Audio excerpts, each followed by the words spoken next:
Under the blinding flashes of cameras and the watchful eyes of an entire city, Julian Cross found only one person in the room who mattered. "You came," he whispered, crossing the crowded floor to where Camilla Hart stood. $50 million, she asked, her voice trembling with 100 unspoken fears. Julian smiled, the kind of smile that stripped away titles, fortune, and legacy. "It's what the research deserves," he said. Then his voice softened, reaching for something far deeper. "But what do we deserve in that moment beneath the chandeliers and the weight of expectations?" The careful lie they had built together shattered into something real.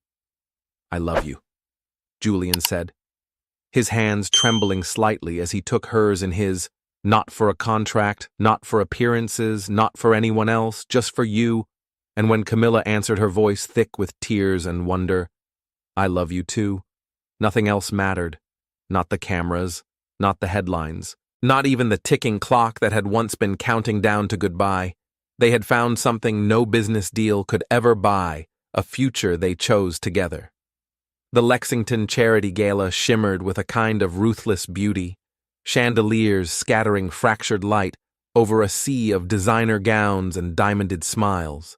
Among them moved Julian Cross, a 32-year-old tech billionaire who wore wealth and power like an impenetrable armor. Adjusting the cuffs of his Brioni tuxedo, he leaned slightly toward his assistant Damien, who shadowed him like a ghost.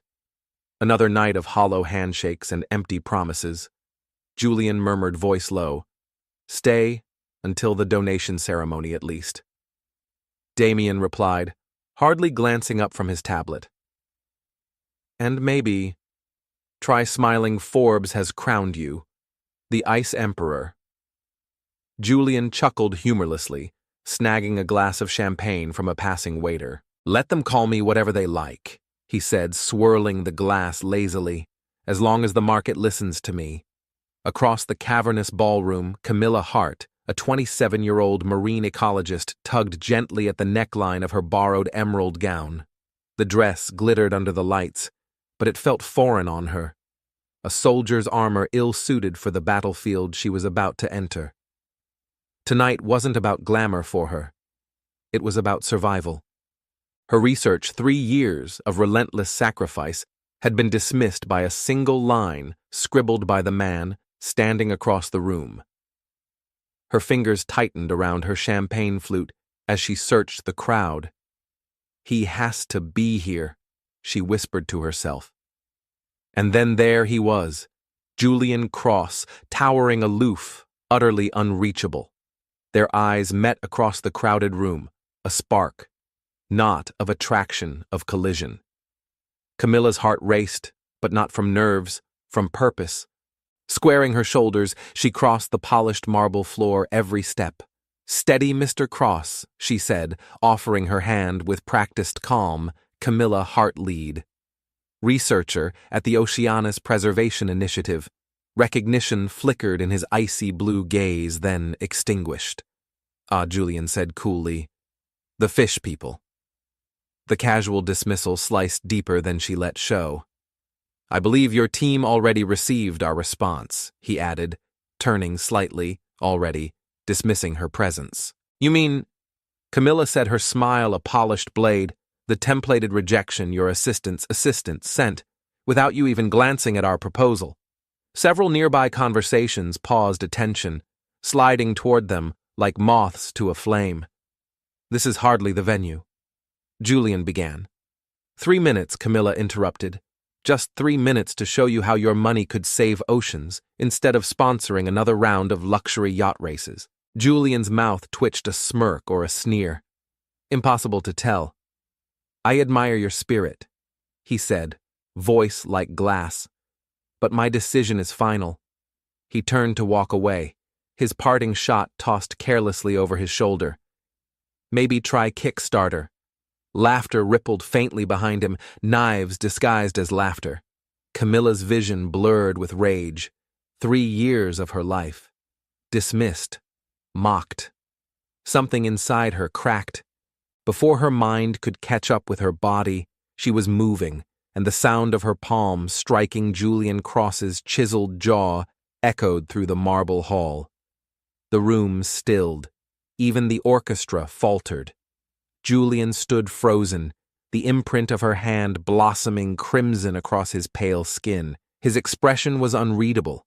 Damien stepped forward urgently, but Julian raised a hand, stopping him. "No," Julian said, voice unnervingly. "Calm. Let her go." And as Camilla turned and walked away, head held high, heart pounding against her ribs, neither she nor Julian knew that a single impulsive slap had just rewritten the rest of their lives. Gasps rippled through the ballroom like a sudden gust of wind, shattering the fragile glamour of the evening. Phones rose almost in unison, screens glowing as they captured the impossible scene. Julian Cross Lexington's untouchable billionaire standing stunned, a red imprint blossoming across his jawline. For a heartbeat, he didn't move. Shock anchored him in place, but beneath it something else stirred. Something far more dangerous than anger. Curiosity, intrigue, security. Damien started already signaling for staff, but Julian lifted a hand, slow and deliberate. "No."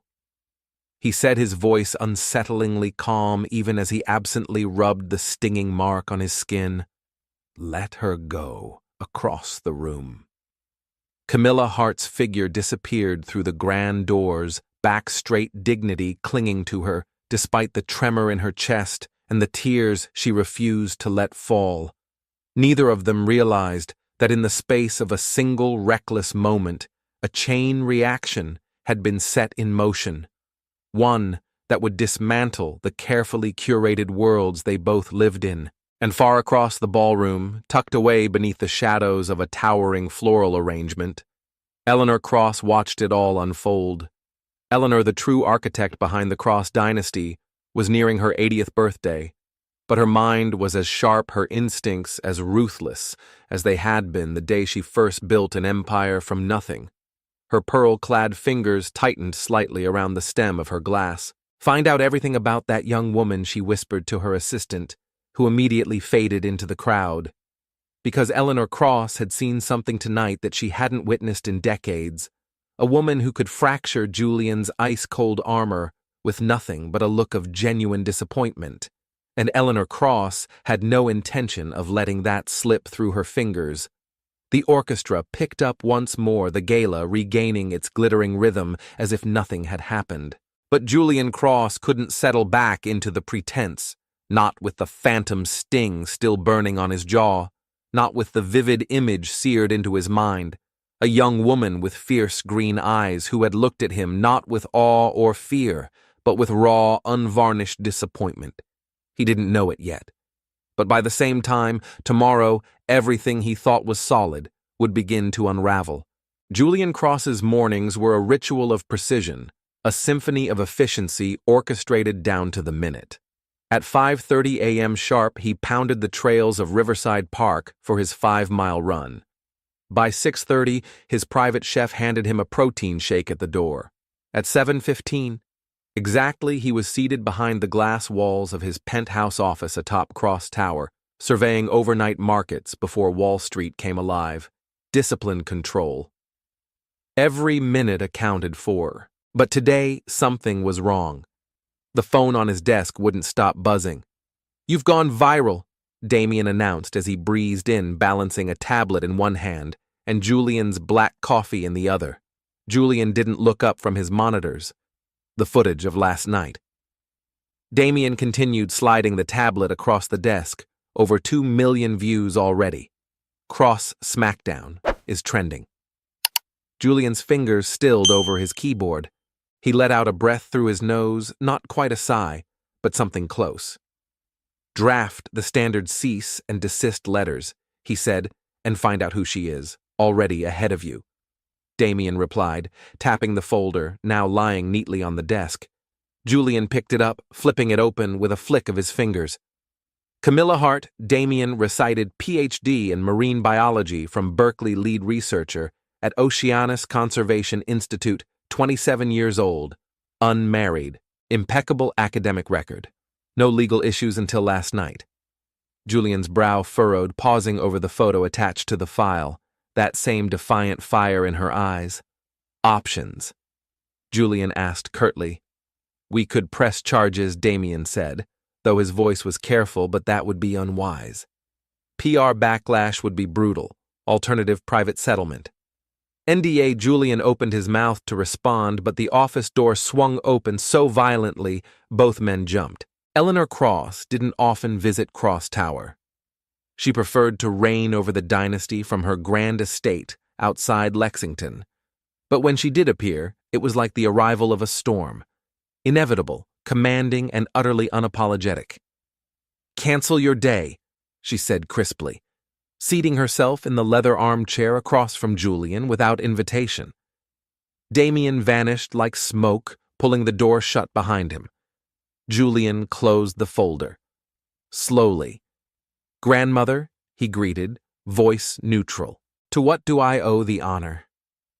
Eleanor fixed him with a gaze that had once made oil magnates and prime ministers alike shrink back. You're familiar, she said evenly, with the terms of your grandfather's will, I assume. A muscle jumped in Julian's jaw. Of course, he said. Eleanor folded her hands neatly atop her lap, her diamond ring catching the morning light. You gain full control of Cross Holdings, she said, voice clipped and final, on your 35th birthday. Julian inclined his head, once. And as you well know, Eleanor continued, her smile sharp enough to cut glass, that control is contingent upon you being married. You conveniently keep forgetting. Eleanor Cross said coolly that your 35th birthday is 6 weeks away. Julian Cross shifted in his chair, jaw tightening ever so slightly. I've been occupied, he said, dismissive, the Singapore expansion. Rubbish. Eleanor cut in, her voice sharp enough to slice through glass. You've been hiding from your responsibilities. Without ceremony, she tossed a tablet onto his desk. On the screen glared a headline from the Lexington Times business section: Cross Aviation set to lose billions if CEO remains unmarried by June. Julian's hands balled into fists at his sides. Who leaked this? Eleanor's smile was razor-thin, unapologetic. I did, she said lightly, as if discussing the weather. The board is jittery, she continued. Without a succession plan, our stocks will bleed. Your grandfather's conditions were not some whimsical relic, Julian. They were designed to ensure that the man leading Cross Holdings valued family over quarterly profits. Julian exhaled slowly, tension radiating off him like heat from asphalt. Fine, he said with an edge of disdain. Arrange something. Isn't that what you did for my father? The temperature in the room seemed to plummet. Eleanor's eyes, steel blue and unflinching, bored into him. And look where that got us, she said, voice suddenly low. Your father's arranged marriage was a catastrophe. Cold, transactional, devoid of anything real. I will not make the same mistake again. She leaned forward, her presence filling the room. You, she said, need someone who sees you for what you are and doesn't flinch. Someone with principles, someone like the young woman who had the audacity to slap you across the face last night. Julian let out a dry laugh, short, incredulous, and then stopped when he realized Eleanor wasn't joking. You can't be serious. He said, I am deadly serious. She replied, smoothing the immaculate lines of her white suit. I had my people look into Miss Hart overnight. She's perfect, brilliant, ethical. Immune to your charm, it seems she despises you. Julian stared at her, stunned, speechless. An excellent foundation for a cross marriage. Eleanor mused. Passion of any kind can be redirected. She stood collecting her clutch. I've invited her to lunch, you what? Julian's voice rose an octave today, to discuss reparations. Eleanor said smoothly, like it was the most natural thing in the world, I intend to offer her full funding for her research in exchange for 6 months of her time. Julian shot up from his chair so fast it nearly toppled backward into the floor-to-ceiling window. This is madness, he said, his voice raw with disbelief. Even for you, if you refuse. Eleanor said, walking toward the door without looking back. You forfeit everything.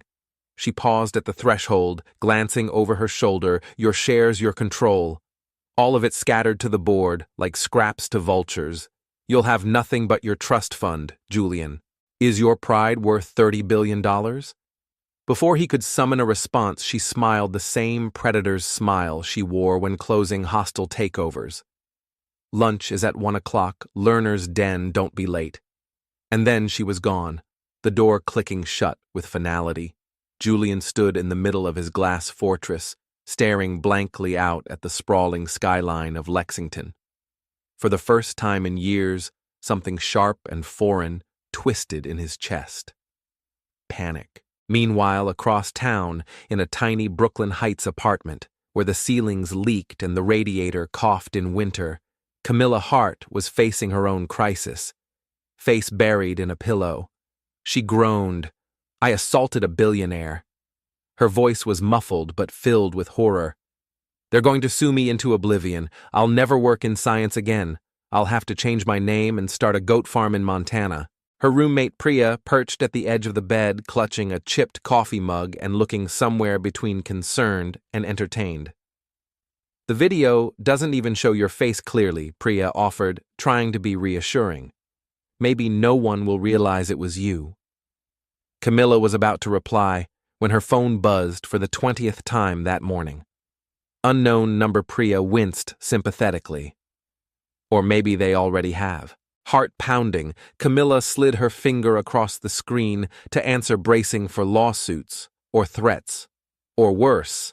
Instead, a calm, cultured female voice flowed into her ear. "Dr. Hart, this is Clarissa, assistant to Mrs. Eleanor Cross. Mrs. Cross would like to invite you to lunch today to discuss a mutually beneficial arrangement." Camilla sat bolt upright in bed. "I'm sorry. What? There will be a car sent for you at noon," Clarissa continued, smoothly unbothered. "Business casual attire is appropriate. And no, you will not need legal representation. Mrs. Cross assures me this will be a friendly meeting." The line went dead.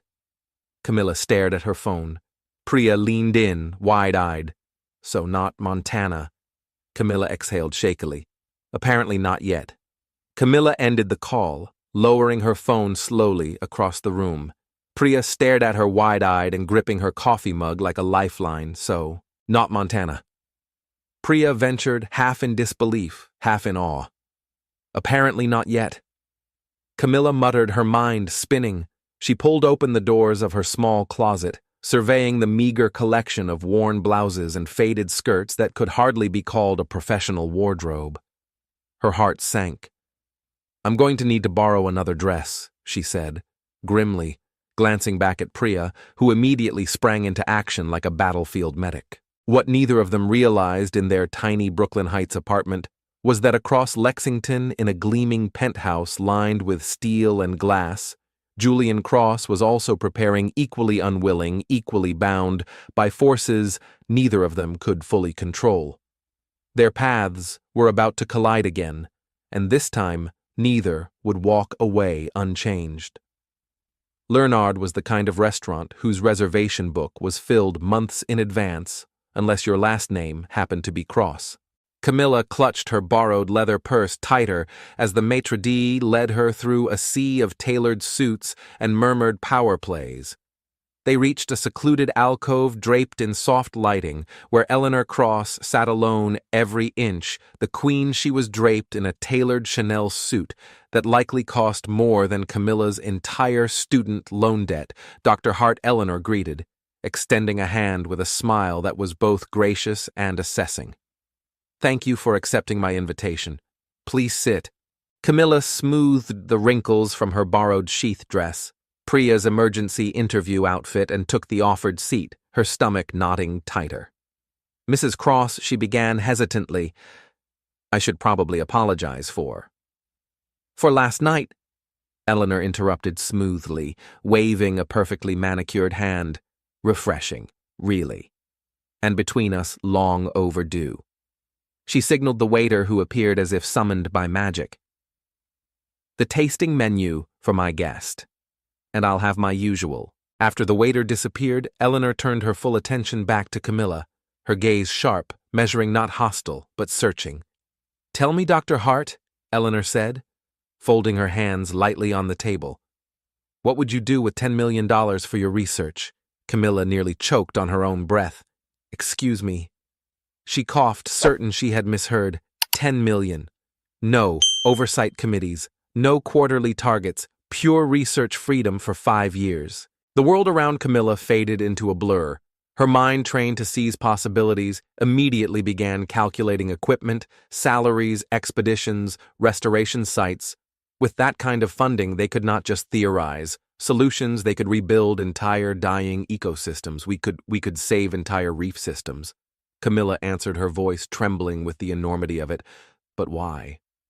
She added more quietly, "Why would you—" Before Eleanor could reply, the energy of the room shifted. Heads subtly turned as Julian Cross himself approached their table, his expression perfectly blank, guarded behind a wall of immaculate composure. Camilla's heart skipped, a sudden jolt of nerves hitting her squarely. Eleanor's eyes twinkled with something suspiciously close to amusement. "Ah," she said lightly.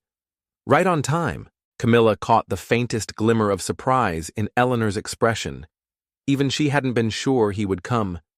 "You two have met, Eleanor," added dryly, though perhaps not under the best of circumstances. Julian's eyes met Camilla's across the table. There was no anger there, only cool assessment. "Dr. Hart," he greeted with a slight nod.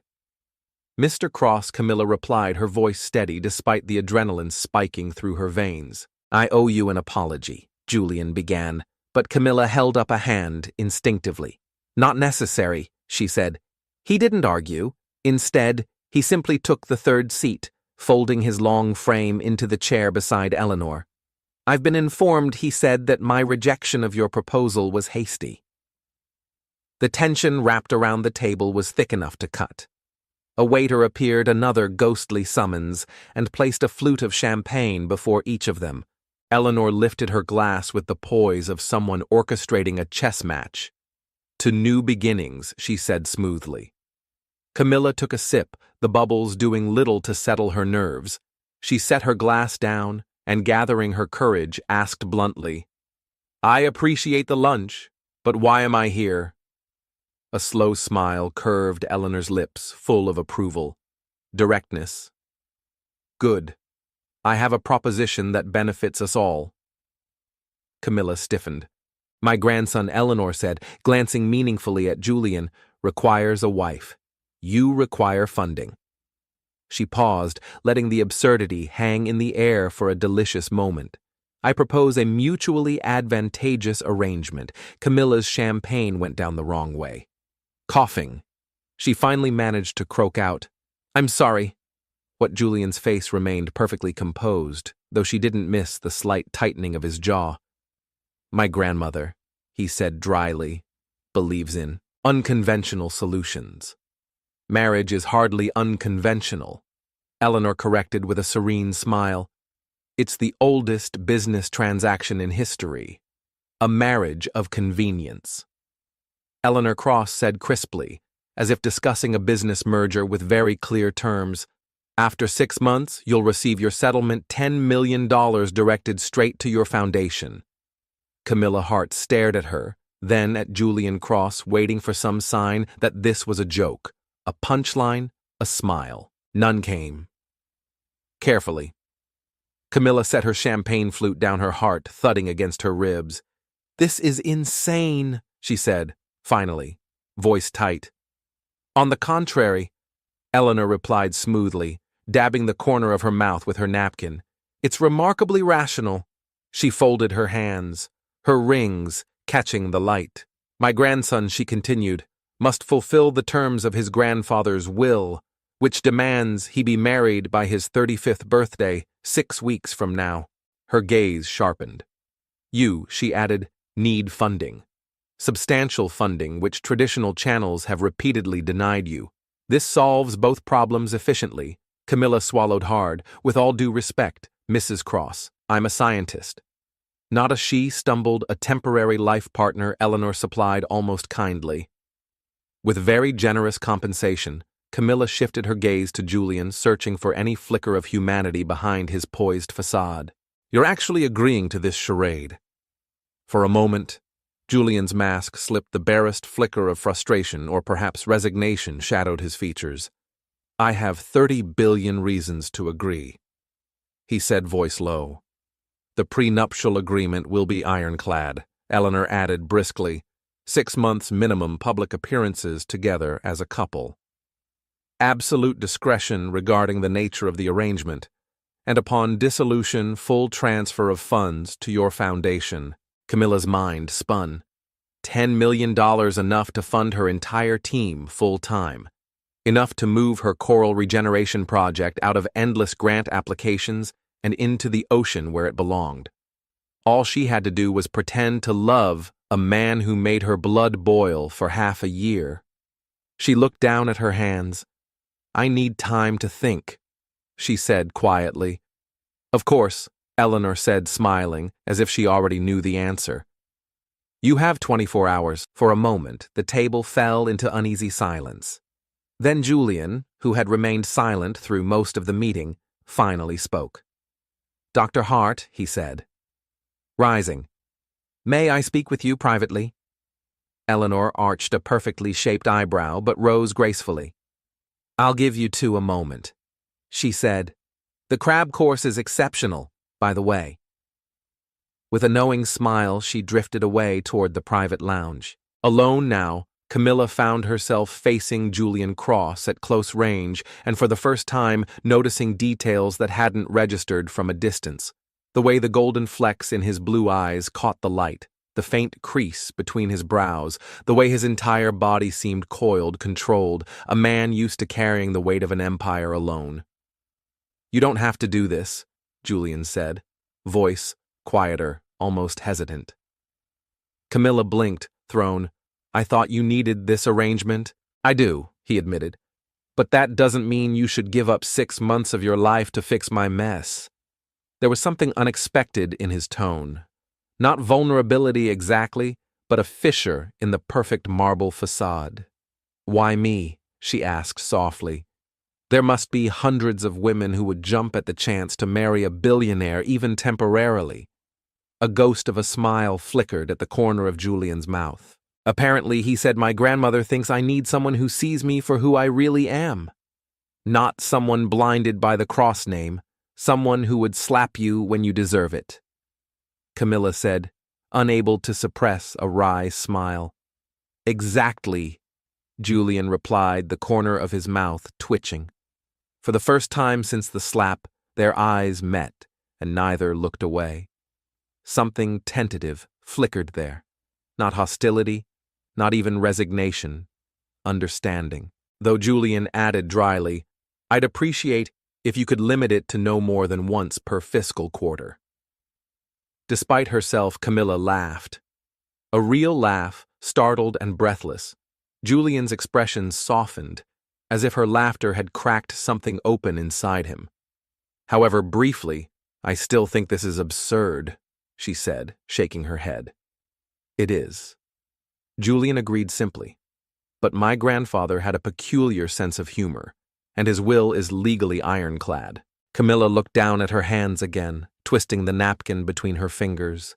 Then she looked up at the man across from her, who had every advantage in the world, and yet somehow, in that moment, looked as lost as she felt.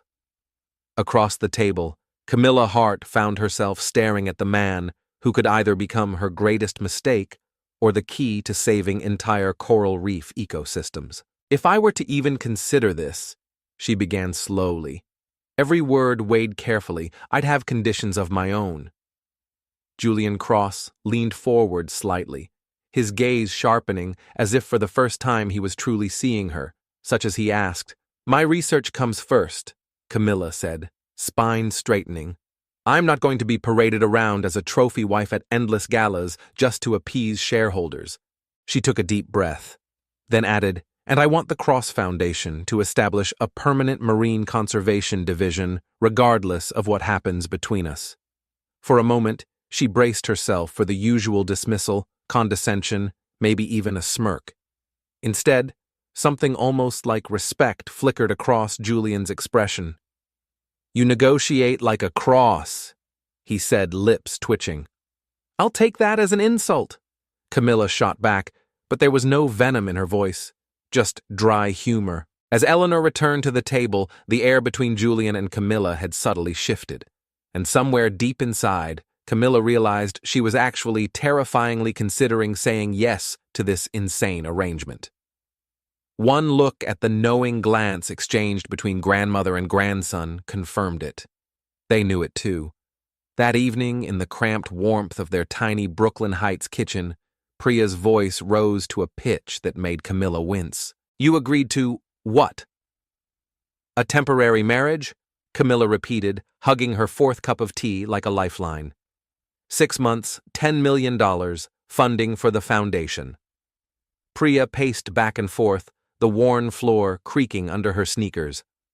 "This isn't crazy, Cam," she said, throwing up her hands. "This is Hallmark Christmas movie levels of crazy, except with lawyers and New York real estate." Camilla pressed her palms against her eyes. "Don't you think I know that?" she said, her voice raw. "But Priya, do you understand what we could do with that money?" She dropped her hands, looking at her friend, her fellow fighter, desperately. "We could rehire everyone, deploy the prototypes within months. We could actually save Sentinel Reef." Priya stopped pacing.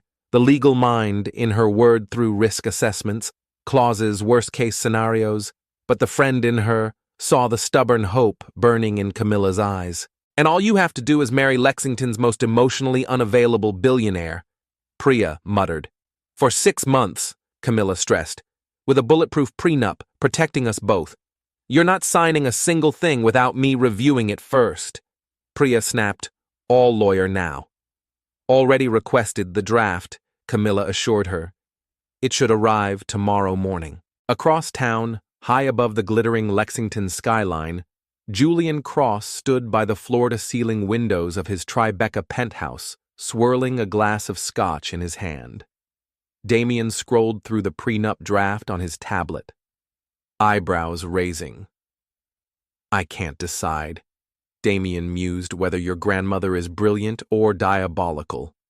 Julian snorted quietly, still gazing out at the city lights. "Both," he said. "Definitely both, and Dr. Hart." She agreed. "Provisionally," Julian said, setting the empty glass down with a soft click, "pending legal review and a few conditions of her own." Damien looked up, curious. "She wants the Cross Foundation to establish a permanent marine conservation division." Damien blinked. "Honestly, that's not unreasonable." Julian nodded slowly, surprising them both. "I reviewed her research proposal after lunch," he admitted almost reluctantly. "Adaptive reef structures that can respond to rising ocean temperatures. It's innovative. It should have been funded from the start." Damien set the tablet down completely now, studying him. In 15 years of working for Julian Cross, he'd never once heard his boss admit a mistake. Not once. "The board meeting is tomorrow morning at 9, Damien reminded gently. Julian pushed off from the window, rolling the tension out of his shoulders. "Announce it discreetly," he said. "Say, I'm seeing someone special. No names yet." "And the foundation?" Damien asked. "Schedule a meeting with the executive director first thing Monday morning." Julian said, "If we're doing this, we're doing it properly." He wasn't just playing along anymore, he was committing. The city glittered outside, sharp and indifferent, but for the first time in years, Julian Cross didn't feel entirely alone as he watched it.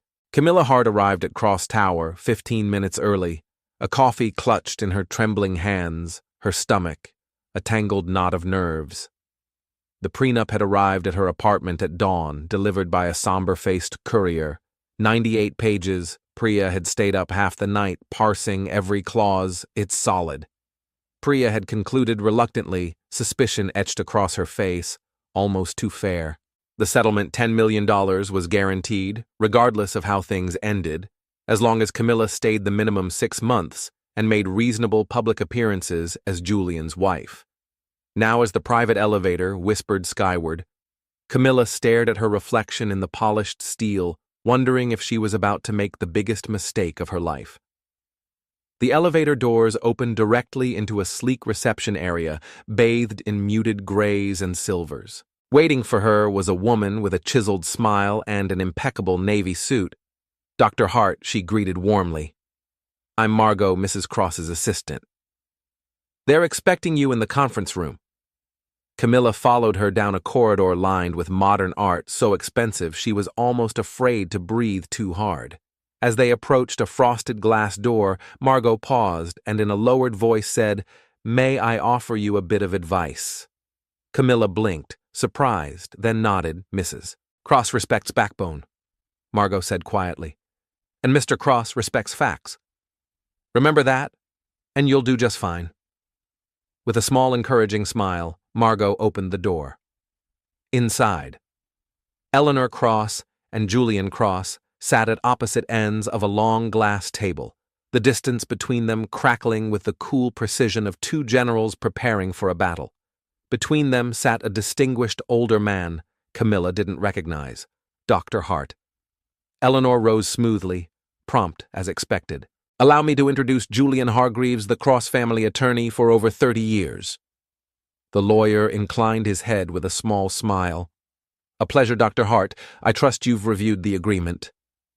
"My foundation's counsel has," Camilla said, taking the seat positioned strategically between the two crosses. "We have a few points to clarify, specifically regarding confidentiality clauses and research autonomy." For a fleeting second, something like approval flickered across Eleanor's composed face. "Excellent," she said crisply. "Let's address them now."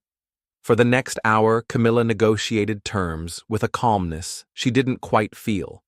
Priya's meticulous notes were her armor as she argued for research independence limits on mandatory public appearances and stipulations around living arrangements.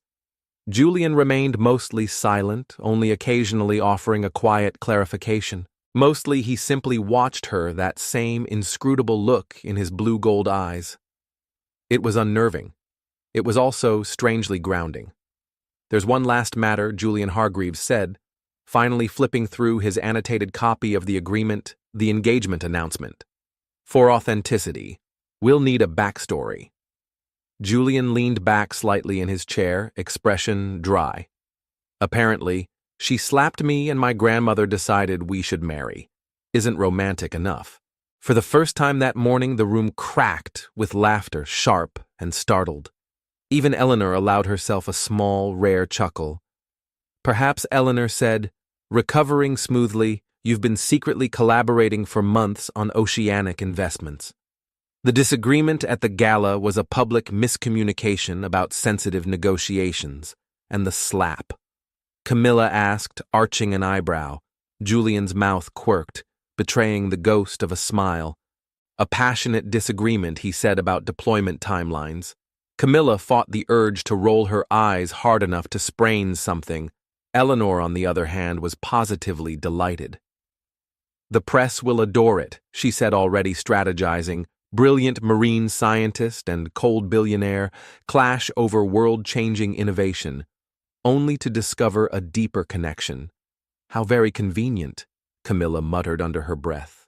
Before Eleanor could respond, Hargreaves cleared his throat. "Speaking of convenience," he said, tapping his tablet, "there are a few additional logistical matters to finalize. We should probably discuss living arrangements," Julian Cross said, leaning forward across the glass table.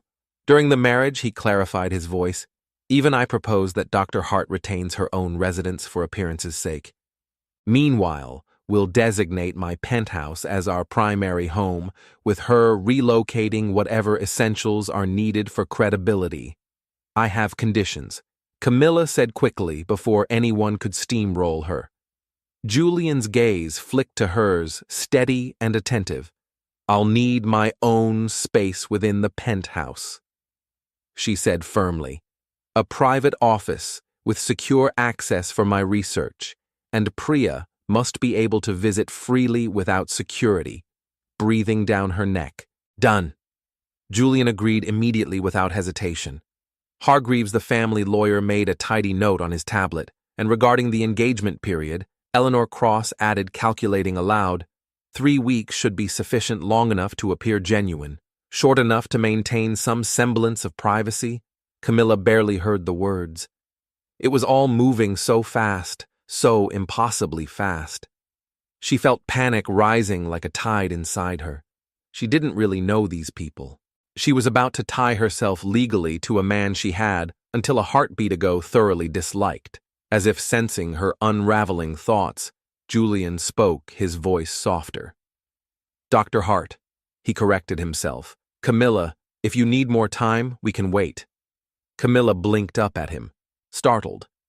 The expression on his face, carefully composed, yet edged with something almost human, was not what she expected. Concern, or maybe understanding. "No," she said firmly, swallowing down the whirlwind inside her.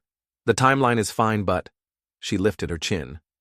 "I have one more request."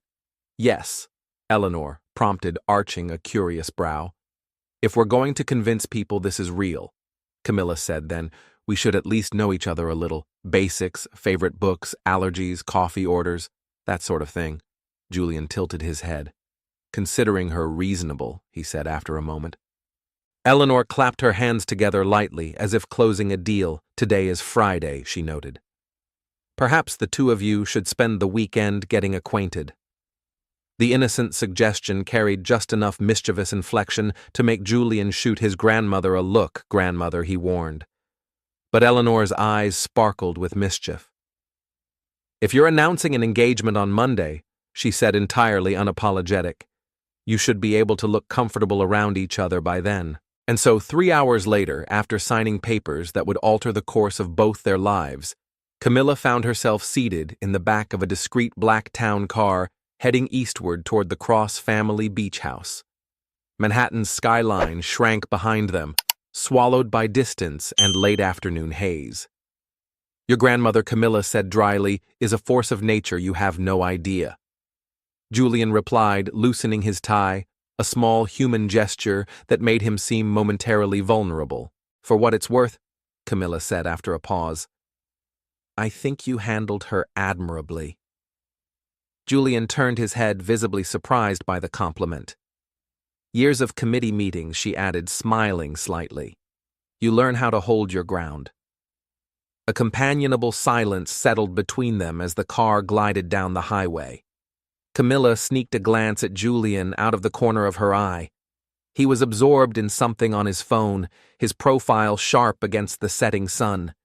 He looked less formidable here, less untouchable. Just a man with extraordinary responsibilities, and maybe extraordinary pressure on his shoulders. "Is this," Camilla asked, suddenly breaking the quiet, "the strangest thing you've ever done?" Julian looked up, and for the first time a real smile broke across his face. It was brief, but brilliant, like a shaft of sunlight cutting through a storm. "Without a doubt," he said, voice lighter. "And you," Camilla chuckled, warmth bubbling up despite herself. "Top 3, she admitted. "Right behind the time I had to wrestle a research buoy away from an amorous sea lion." Julian laughed an actual laugh, and the sound startled them both into a moment of quiet, giddy surprise. The road unspooled before them, the coastal air growing cooler. Neither of them knew what the weekend would bring. But for the first time since this whole arrangement began, something between them had shifted, and not even Eleanor Cross could have orchestrated it better. A tiny crack had appeared, a small fracture in the wall of assumptions Camilla Hart had built around Julian Cross, and through it light was beginning to slip. The Cross family beach house was nothing like what Camilla had imagined. Instead of the gleaming, ostentatious mansion she had pictured, the house was a sprawling cedar structure, aged gracefully, its weathered exterior blending into the windswept dunes. Floor-to-ceiling windows faced the vast expanse of the Atlantic, and a simple wooden boardwalk wound its way down to a private, untouched stretch of beach. Camilla stepped inside, letting the salty air and muted sunlight wash over her. "This," she said, trailing off. "This isn't what I expected." Julian dropped their bags in the airy, open living room. "Disappointed, There's no gold-plated elevator, he teased lightly. Camilla smiled, drawn instinctively to the windows and the slow, hypnotic pull of the tide. Pleasantly surprised, actually, she admitted. It feels real. Almost normal. Julian joined her by the window, his gaze drifting to the horizon. My grandfather built it in the 70s, he said quietly, before Cross Holdings became what it is today. My father wanted to tear it down, build something grander, more fitting for the family's image, but my grandmother refused. There was a softness in his voice when he spoke of his grandfather, a rare vulnerability that made Camilla glance at him, curiosity stirring. You were close to him. The question seemed to touch something raw. Julian's expression shifted, shutters slamming closed behind his eyes. He taught me to sail in those waters, he said, voice stripped of its earlier warmth, before he died. Before Camilla could respond, an elderly man with a weathered face and a warm smile appeared from the kitchen. Mr. Julian, he said, his Scottish accent unmistakable, we weren't expecting you until next month. Julian's posture relaxed immediately, the stiff lines of his body easing. Change of plans. Morris, he said, this is Dr. Camilla Hart. She'll be staying with us this weekend. Morris's twinkling eyes crinkled at the corners as he inclined his head. A pleasure, Doctor. Hart, Mrs. Morris, and I will ready the guest suite right away. Julian cleared his throat. Actually, he hesitated only a fraction of a second. Dr. Hart will be in the main suite with me. Morris's eyebrows shot up, a flash of surprise he quickly masked with professional composure. Of course, sir, dinner at 7, as usual. Once Morris disappeared, an awkward silence fell between them. I can take the guest room, Camilla said hastily, cheeks heating. Not necessary, Julian said, his voice surprisingly gentle. The main suite is connected by a sitting room. Separate bedrooms. My grandmother's idea of progressive design in the 70s. Camilla laughed, the knot of tension inside her, loosening a little. Good, she said, and meant it more than she realized. I thought we could use the weekend to work on our backstory, Julian said, checking his watch. But first, I have a conference call in 20 minutes. The beach is private, he added. Feel free to explore, left to her own devices. Camilla changed into jeans and a soft sweater, the one Priya had insisted she pack. Just because it's a fake relationship doesn't mean you can't look effortlessly cute, Priya had said with a wink. Outside, the late September air was crisp but gentle. The beach stretched out before her empty, but for a few drifting gulls.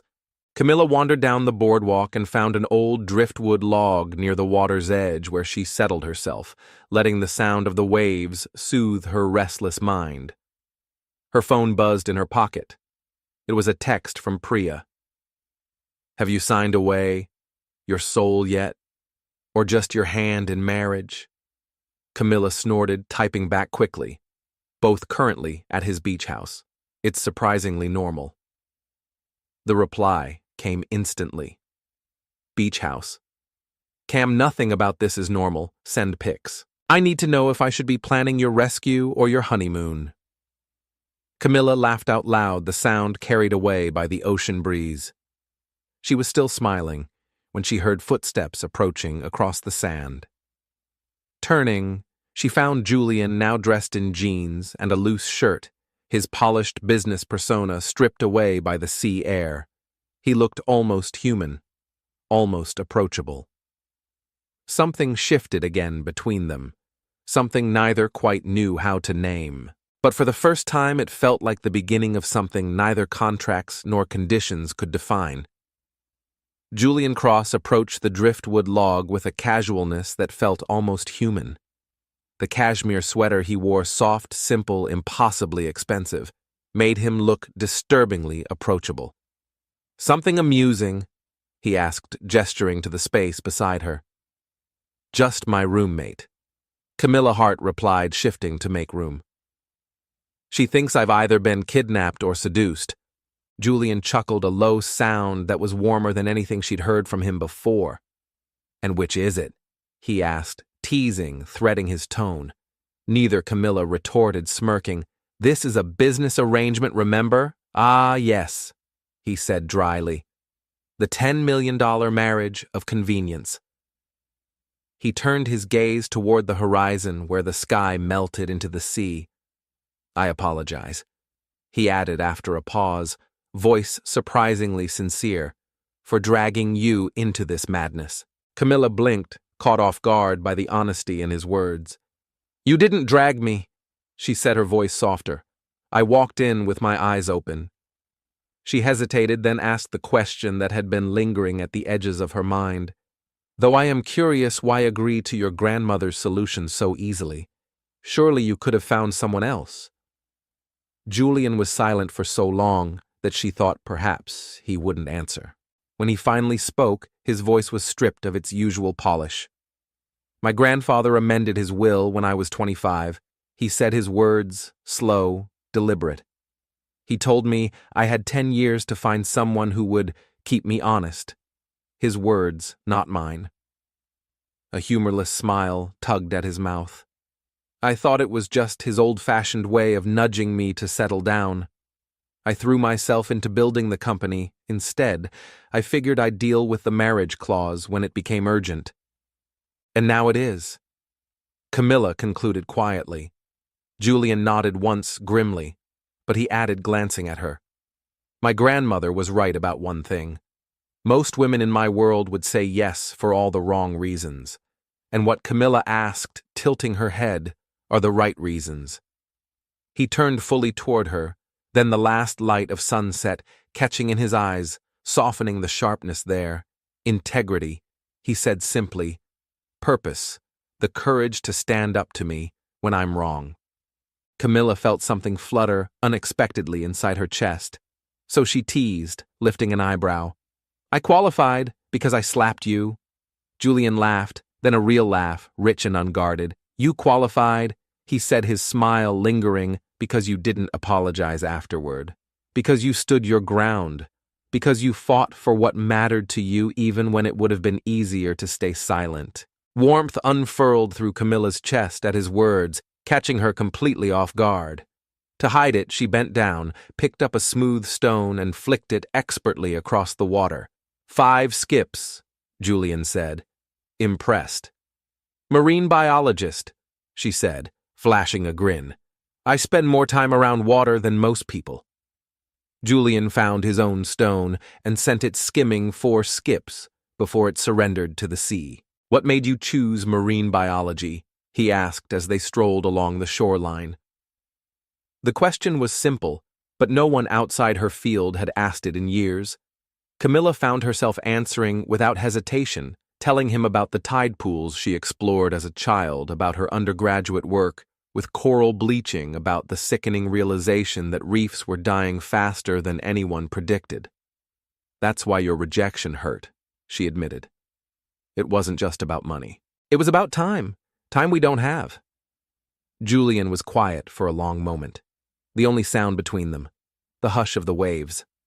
"I made a mistake," he said finally. Voice low. "I read your proposal again after lunch. Your technology, it has applications far beyond conservation. Adaptive structures alone, the market potential is massive."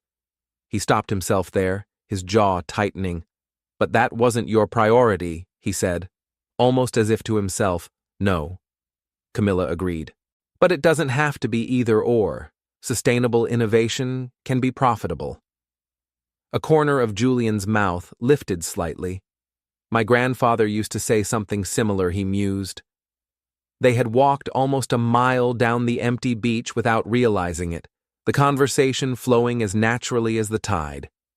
As they turned back toward the house, the fading light casting long shadows across the sand, both of them felt it. A shift, subtle, real, something neither contracts nor contingency plans could have predicted. As they stepped back into the quiet warmth of the beach house, Camilla Hart realized she was seeing a side of Julian Cross she hadn't known existed. Not the cold, calculating titan of industry, but a man weighted by legacy expectations and something more. Something real. The afternoon slipped by in surprisingly easy conversation over a dinner prepared by the Morrises, a feast of fresh seafood, so delicious it almost made Camilla forgive billionaires in general. They discovered unexpected shared interests sailing historical fiction, a secret appreciation for 19th century naval history. By the time they retreated to the main suite, they had sketched out a reasonably convincing relationship timeline, so Camilla recounted curled up on the sitting room sofa, with a notepad balanced on her knees. We met at a sustainable investment conference in March. Began, corresponding about research applications. Julian added, lounging in the opposite chair. First official date, in May, Camilla continued Seafood Place in Montauk. You wore blue, Julian said without hesitation. Camilla looked up, sharply, startled by the specificity. How did you know I even own a blue dress? A faint flush crept up Julian's neck, the first real crack in his polished armor she'd ever seen. You wore it to the Conservation Council meeting last spring, he said, voice low. I noticed it matched the presentation. Graphics, you were at that meeting, she asked, bewildered. I didn't see you. Julian shifted slightly, almost self-conscious. I sit on the board, he admitted. Anonymously, I prefer to observe. Without the influence of the cross name, Camilla stared at him for a long moment, recalibrating everything she thought she knew. So she said, slowly, when I gave my preliminary research presentation, I was in the back row. Julian confirmed quietly, your passion was memorable. The air between them shifted, charged with a new awareness. Camilla became suddenly acutely conscious of how close they were sitting, how intimate the lamplight felt in the small sitting room. It's getting late, she said abruptly, gathering her notes as if they were a lifeline. Of course, Julian said, standing perhaps a little too quickly. Breakfast is usually around 8, but sleep as long as you like. At the door to her adjoining bedroom, Camilla hesitated. She turned back, words tumbling out before she could second-guess them. Julian, thank you for not being the person I thought you were. His answering smile was faint, touched by something that might have been regret. Good night, Camilla, he said softly. Later, lying in a bed softer than anything she'd ever known, Camilla stared up at the ceiling, struggling to reconcile the Julian cross she had slapped days ago with the man who had just admitted noticing the color of her dress.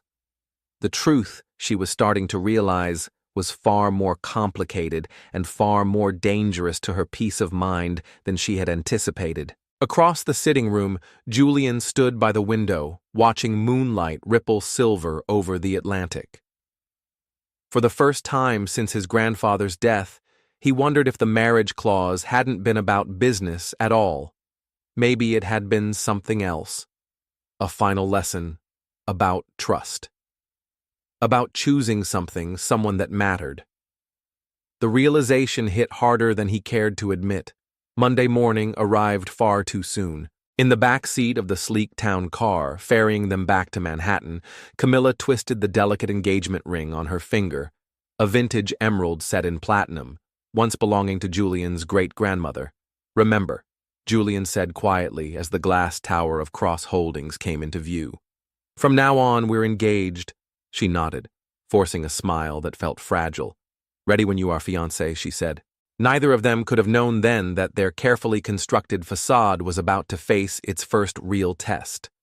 One that would stir feelings neither was prepared to name, let alone confront.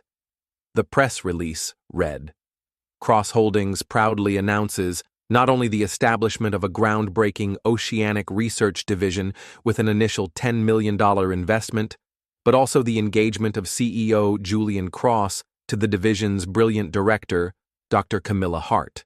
The press conference had unfolded exactly as orchestrated flashbulbs erupted in a staccato symphony. As Julian Cross and Camilla Hart stood at the podium, the picture of poised happiness. In the front row, Eleanor Cross beamed with grandmotherly pride every inch the proud matriarch. Hidden beneath the polished veneer below the camera's view, Julian's hand found Camilla's and gave it a small, steady squeeze, a gesture of solidarity that had somehow become second nature over the past 3 weeks. 3 weeks of carefully choreographed appearances, 3 weeks of shared dinners, shared glances, late-night conversations, stretching into quiet mornings. 3 weeks of pretending that was beginning to feel less and less like pretending. "They're eating it up," Damien murmured, falling into step beside them as they exited through a private corridor, a stack of gleaming newspapers tucked under his arm. The Ice King and the Scientist Who Melted His Heart blazed across headlines. "Grotesque," Julian muttered under his breath, although his public smile never faltered for the benefit of passing staff. Camilla smothered a laugh until they were alone in the elevator. "I don't know," she teased, bumping her shoulder lightly against his. "Better than Beauty Tames Billionaire Beast." Julian rolled his eyes, but the corners of his mouth twitched, the ghost of amusement he barely bothered to suppress these days. This, too, had become their rhythm. Private jokes, unscripted banter moments that were beginning to feel unsettlingly real. Dinner tonight at Lark. Julian reminded her as the elevator ascended toward the penthouse. "My grandmother's staging the engagement celebration of the century, I remember," Camilla said, slipping out of her heels the moment they stepped inside. Even after weeks of designer dresses and glittering society functions, she still felt like an intruder in the world of the Cross dynasty. "I need to swing by the lab first," she added, stretching her sore feet. The new equipment finally arrived yesterday. Julian checked his watch. "I'll have the car ready by 7. There was an ease to their domestic rhythm now, something neither had expected. In public, they played their roles flawlessly, lingering glances, the soft touch of his hand at the small of her back, the way her face naturally turned toward him when he spoke.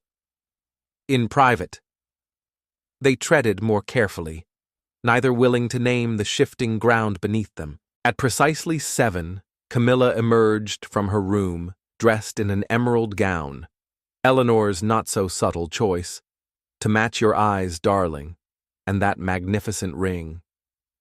Julian stood by the window tuxedo, impeccable backlit by the glittering Manhattan skyline. When he turned, he froze. For a long moment, words seemed to elude him. "You look," he began, then stopped himself. "The dress suits you." Camilla smiled, choosing to ignore the flutter in her chest. "High praise," she said lightly, from a man who notices everything. The elevator ride down was silent, but not empty. It was thick with unspoken words, glances, not exchanged emotions, carefully packed away. It had become their pattern. Lark was unrecognizable, transformed by Eleanor's relentless standards into a vision of opulence fit for Manhattan's most talked-about couple. As they stepped through the grand entrance, Camilla leaned closer, squeezing Julian's arm gently. "Your ex," she whispered, eyes flicking discreetly across the room. 2 o'clock blonde, Valentino dress. Enough diamonds to sink a yacht. Julian barely glanced. "Ah, Cassandra Winters," he murmured, his voice devoid of nostalgia. "Society pages used to call us Manhattan's perfect match." There was something in the way he said it, cool detached, until he added almost as an afterthought, until she suggested merging our families. His tone turned dry-edged with something darker. Camilla didn't press, sensing that sometimes silence spoke louder than sympathy. Instead, she slid her hand through his, squeezing once, and for a fleeting moment, standing beneath the glittering chandeliers, they weren't pretending any more foundations as well as our surnames.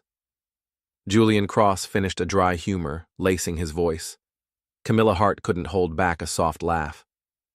"You really do have commitment issues," she teased lightly. "Not issues." Julian corrected the corner of his mouth, tilting upward. "Standards." Before she could come up with a witty reply, they were swept into the oncoming Tide Board members, society matrons, city officials, all eager to bask in the glow of the Cross-Hart Union. Through it all, Julian kept a steady hand at Camilla's waist, a reassuring anchor.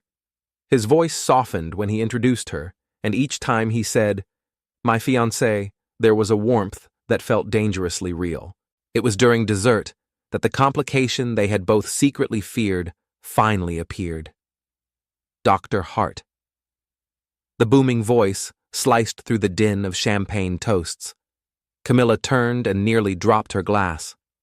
There, striding toward her with open arms, was Professor Alan Richards, her former doctoral advisor, her mentor, her fierce advocate. "What a magnificent surprise to find you here," he said.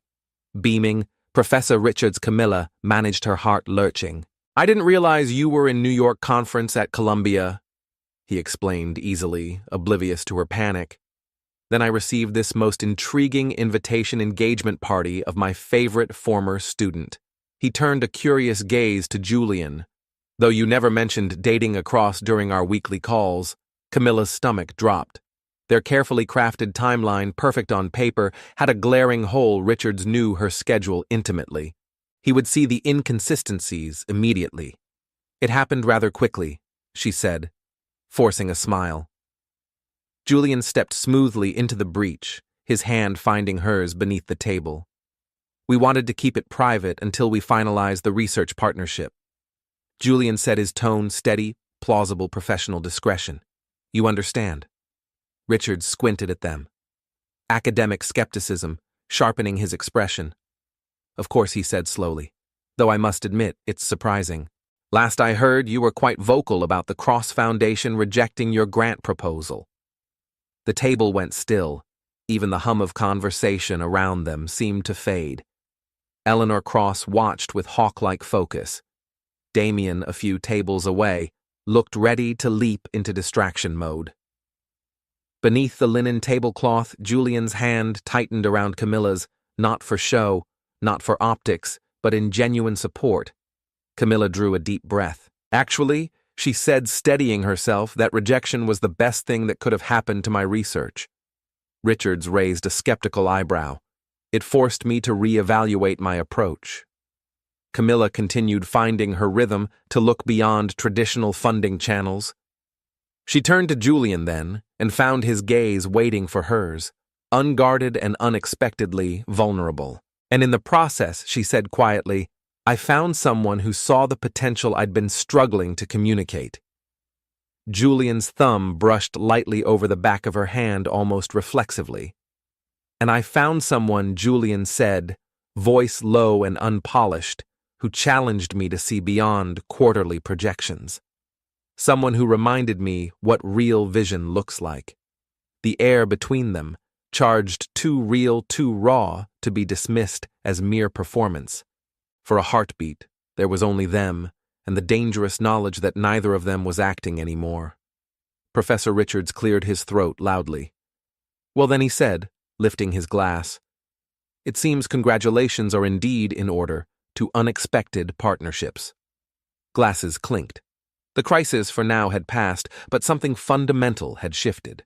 As the evening wore on, Camilla found herself hyper-aware of Julian's presence, the light brush of his hand against hers, the brief, unguarded smiles when he thought no one was watching. This wasn't acting anymore, and the realization terrified her.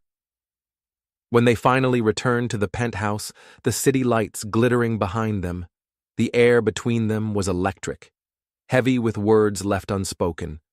That was close. Camilla said, her voice barely above a whisper. Julian smiled, not his public, polished smile, a real one. Soft, a little tired, and somehow meant only for her. Camilla Hart kicked off her heels the second they entered the penthouse, collapsing onto the plush sofa with a groan. "I thought for sure Richards would expose us," she muttered, still half-wired with adrenaline. Julian loosened his tie, moving to the sideboard to pour 2 glasses of scotch. "You handled it brilliantly," he said, offering her one. Their fingers brushed in the exchange, a fleeting contact that left her pulse skipping. She took a sip, letting the warmth settle her nerves. "What you said back there?" Julian asked quietly, settling beside her closer than their usual careful distance. "About the rejection. Did you mean it?" Camilla looked at him over the rim of her glass, then lowered it carefully. Yes, she admitted, after a pause. Not at first, obviously. But now, she gestured to the space between them, the strange, precarious thing that had grown there. All of this happened because you said no. Julian gave a soft, disbelieving chuckle. Fate, he said, swirling his scotch, has a peculiar sense of humor. My grandfather would have approved. I think.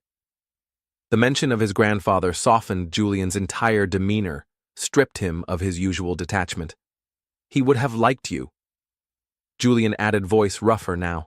A silence stretched between them, heavy, but not uncomfortable. I've been thinking, Julian said, slowly watching the amber liquid catch the light, about what he really wanted with that clause. Camilla stayed very still, sensing the importance of this moment. I don't think he cared about succession. Julian continued. Not really. The man who taught me to sail wouldn't have cared about stock prices. He would have wanted me to find someone who reminded me, there's a world outside of boardrooms and quarterly earnings. The vulnerability in his voice made something ache deep in Camilla's chest. Before she could think better of it, she reached out and gently touched his hand. For what it's worth, she said softly. I think you're more like him than you realize. Their eyes met, and for one suspended, breathless moment, the pretense fell away entirely. Julian's gaze dropped to her lips. Camilla felt herself leaning in, drawn toward him by something deeper, something dangerous. And then the shrill ring of her phone shattered the fragile moment. It's Priya, she said, glancing at the screen with shaking hands. I should take this. Julian stood abruptly, his chair scraping back. Of course it's late. We should both get some rest. When Camilla finished the call, a frantic but unnecessary question about lab protocols, Julian had already disappeared into his room. The moment whatever it had been was gone. 2 months into their 6-month arrangement, Camilla was forced to confront a devastating truth. She was falling for her fake fiancé. The realization struck her during a cross-foundation board meeting as she watched Julian Sharp, composed passionate, defend the expansion of the Marine Research Division. He hadn't just honored their agreement, he had embraced it. He had become a true advocate. When a board member questioned the delayed profitability projections, Julian had met him with an unwavering gaze and said, some investments, he said, are measured in generations, not in quarters. In that moment, Camilla's heart fractured with pride, with longing, with the unbearable knowledge that none of this was real, because their story had an expiration date. 4 months from now, she would walk away just as they had agreed. She would have her research funded, and she would leave behind the man she hadn't intended to love. As the 3rd month drew to a close, a new storm hit. A rival research team published preliminary findings that directly challenged Camilla's reef restoration model. Skepticism rippled through the scientific community. Funding committees began questioning the viability of her work. Camilla retreated into the sanctuary of her lab, working feverishly, obsessively. For 3 days she barely slept, barely spoke, even to Julian. On the 4th night, Julian found her slumped over her desk, fast asleep amid scattered calculations and abandoned simulation models. For a long time, he simply stood there, looking at her, this fierce, brilliant woman who had upended his life in ways he was only beginning to understand.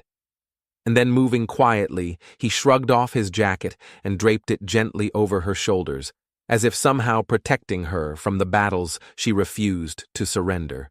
Camilla, Julian Cross said softly, touching her shoulder with the gentlest pressure. Come home. The word hung between them, weighted with a meaning neither dared examine too closely. He cleared his throat, offering a safer explanation. The penthouse, he said, though something in his eyes suggested he had meant more. You've been here for 72 hours straight. Camilla blinked up at him, disoriented, the harsh light of the lab blurring into halos around his face. I can't stop, she whispered, gesturing helplessly to the scatter of papers, calculations, simulations. If I can't refute this, the whole project falls apart. Julian didn't dismiss her worry. Instead, he bent down, studying the chaos with the same intensity he reserved for quarterly earnings reports. After a long silence, he pointed to a set of figures. Here, he said quietly, "Your temperature variables, they don't account for the Gulf Stream shift you mentioned last week." Camilla stared at the column, then back at him. He was right. Her exhaustion had blinded her to a critical oversight. The adaptive response needed to adjust for shifting ocean currents. "How did you?" She started voice cracking with disbelief. "I've been reading your work," Julian admitted almost shyly. "All of it. It's extraordinary." Something inside, Camilla broke open at his words. Warmth flooded into the cracks she had tried so hard to seal. Before she could stop herself, she closed the distance between them, pressing her face into his shoulder, Julian's arms wrapped around her, immediately holding her like she was something precious, something irreplaceable. "Thank you," she whispered against the fine weave of his shirt, "for believing in this." In me, Julian's hand came up, cradling the back of her head with aching tenderness. "Always," he murmured into her hair. They stayed like that longer than either would later admit, holding each other in the dim quiet of the lab, something vital, something unspoken passing between them. The following week, Camilla published a comprehensive rebuttal that silenced the skeptics and reaffirmed the viability of her reef restoration model. By the end of the month, the adaptive structures had officially moved into production testing. Everything on paper was perfect, except for the invisible countdown ticking away between them.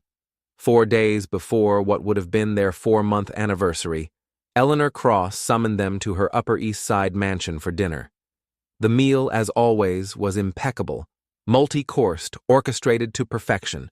But beneath the surface there was tension, a sense of something waiting to snap. Over dessert, Eleanor finally spoke, setting down her fork with surgical precision. "The board is impressed with your partnership," she announced, her gaze razor sharp, both personal and professional. "Your grandfather would be very pleased, Julian." "Thank you, grandmother," Julian said, his voice unreadable. Eleanor's eyes gleamed with calculation, which is why she continued, "I believe it's time to revisit the terms of your arrangement." Camilla's heart stuttered painfully. "I'm not sure I understand," she said, voice tight. "The 6-month requirement," Eleanor said smoothly, "has served its purpose. The succession is secure. The press adores your relationship. The research division is thriving." She leveled a piercing look at them both. "There is no need to continue the charade if you both wish to move on." The words landed between them like stones dropped into still water, sending ripples neither was ready to face. Move on. The very concept Camilla had carefully, desperately avoided thinking about. Julian's voice, when it came, was carefully neutral. "You're suggesting we end the arrangement early. I'm suggesting," Eleanor corrected, "that you both have choices now." Her gaze softened slightly when it turned to Camilla. "The funding is guaranteed, Dr. Hart, regardless of what happens. And Julian has fulfilled the terms of the will." The path back to freedom was laid out before them. Clean, simple. All they had to do was let go, and somehow that possibility was the most terrifying of all. "What happens next," Julian Cross said quietly, "is entirely up to you." The drive back to the penthouse was cloaked in silence, heavy, dense, with everything they didn't know how to say. When they arrived, Julian moved on instinct, pouring 2 glasses of scotch, their post-event ritual. But tonight, it felt different. Final, fragile. Camilla Hart cradled her glass, staring into the amber swirl. "So," she said finally, her voice too steady, "freedom beckons." Julian didn't answer right away. He stared down at his drink as if it held answers he wasn't ready to face. "Is that what you want?" he asked at last. "Freedom." The question hung there, deceptively simple. "Impossibly complicated, I want?" Camilla began, but the words faltered on her lips. What did she want? The research funding was secured. Her career had never looked brighter, and yet the thought of walking away from him, carved a hollow ache in her chest that she couldn't ignore. Perhaps Julian said carefully, "This is a conversation best had after some reflection." Camilla nodded, grateful for the escape he offered, yet hating it too. Just once she wished he would drop the walls. Just once she wanted to see the truth in his eyes instead of the perfect, polished composure. "Good night, Julian," she said softly, retreating to her room. Morning brought no clarity. After a restless night staring at the ceiling, Camilla made a decision. She needed distance, perspective. She left a note on the kitchen counter, brief, apologetic, and slipped out before Julian stirred. Back in her cramped Brooklyn apartment, surrounded by towers of academic journals and the comforting chaos she had once called home, Camilla tried to untangle the knot inside her chest. "You're in love with him," Priya said bluntly, on Camilla's second night home, plopping onto the bed beside her and offering a pint of ice cream like a peace offering. Camilla scoffed weakly. "It wasn't supposed to be real," she protested. "But it is real," Priya insisted. "And from what you've told me, it's real for him too. Then why hasn't he said anything?" Camilla demanded. "Why hasn't he even called?" Priya shrugged. "Maybe for the same reason you ran away instead of telling him how you feel." She sighed dramatically. "You scientists are hopeless when it comes to basic human emotions." On the third day of her self-imposed exile, a message arrived from Damien press conference tomorrow, 10:00 a.m. "Your presence requested but not required. Curious." Camilla pulled up the announcement online. Cross Holdings was launching the Marine Conservation Initiative, her project moving forward without her. The hollow ache twisted deeper. That night, Camilla made her decision. The press conference was already underway when she slipped quietly into the back of the auditorium. Julian stood at the podium, every inch, the composed CEO, impeccable, unflappable. But Camilla, who knew him now in ways no one else did, could see the tension in the rigid set of his shoulders, the slight tightness around his eyes. "The Cross Foundation," Julian was saying, his voice steady, "is committed to leading the private sector in sustainable ocean initiatives." Camilla froze. He wasn't reading the speech they'd prepared. He was rewriting everything, beginning with an initial investment of $50 million. A soft gasp escaped her lips. The original commitment had been $10 million. He had quintupled it, and Julian continued establishing a 10-year partnership with research institutions worldwide. The room stirred the buzz growing louder, but Julian's voice never wavered. "Because some investments," he said, his gaze sweeping the audience, "transcend quarterly projections. Some investments are about the future we choose to create." And then his eyes found hers. Across the sea of faces, across the flashing cameras, Julian Cross saw her. Only her for a breathless, suspended moment. Camilla forgot the crowd, the cameras, the carefully constructed walls between them, because something passed between them, silent and certain: recognition, acknowledgement, possibility. After the presentation, Julian cut through the press like a man with a singular mission. Reporters trailed in his wake, shouting questions. He didn't hear. His eyes, his heart were fixed on one thing, or Mr. Cross. "Where is your fiancé today, will doctor? Hart be leading the new initiative?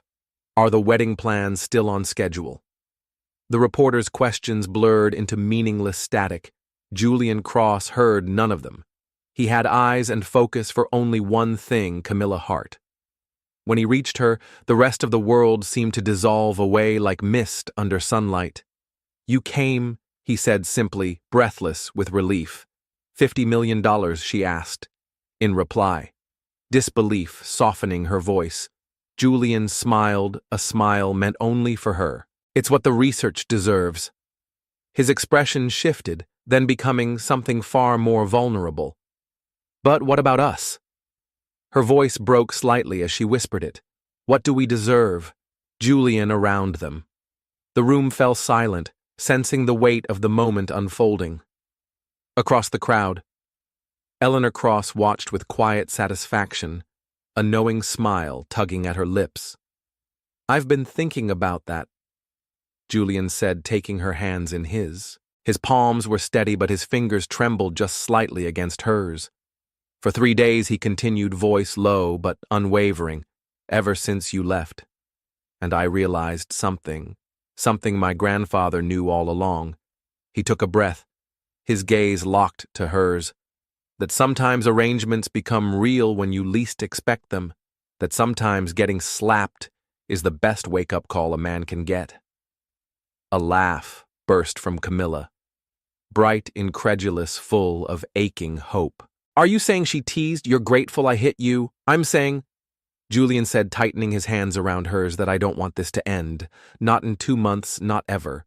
The world faded into a blur of lights and murmurs. Only him, only her. "I love you, Camilla Hart," Julian said, his voice breaking just slightly.